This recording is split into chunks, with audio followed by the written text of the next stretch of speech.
Over the last year and a half, I've been slowly accumulating rental properties in the Texas market. I've now purchased 4 units, and people are wondering what I'm doing next. If you're new here, my name is Levi, and on this channel, we're building a real estate portfolio from scratch. And the answer to what I'm doing next is nothing. That's right, nothing. I'm not planning on purchasing any more units until I've validated my investment thesis. That is, I have these four, and I want to make sure that all the things that I assumed about them are true, that they're going to be making money and not losing money. I need to know that this particular type of house in this particular market is a money making machine and not a money losing machine before I get myself too deep in debt. So, what am I doing as far as real estate goes? Well, I'm waiting it out, waiting for rates to come down. Hopefully, sometime this year, I'll be able to refinance my own personal property as well as some of the rentals. This should unlock an awful lot of liquidity, as my own personal home is by far my largest expense, even more than the other 4 units combined.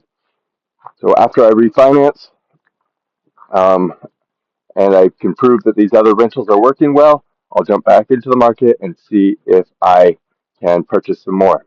So while I'm waiting, I'm actually watching my money like a hawk in the stock market. This is where I borrow from to get the down payments for these rental units. So, what are the trends going on there? Well, as many of you know, my core investments do not change.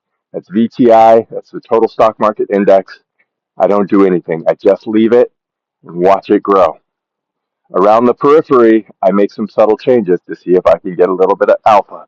So, what are the changes I'm making?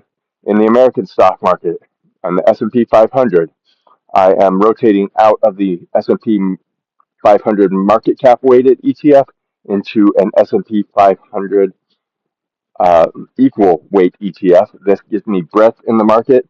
This keeps me exposed to the S&P 500, but not as exposed to the Magnificent Seven. Other things I'm doing is I'm selling all of my bonds, moving them into gold, and also diversifying all my new investments into international markets rather than the American markets, as the rest of the world, and rightfully so, seems to be losing faith in the United States. If you have not done so already, please like and subscribe. Liking this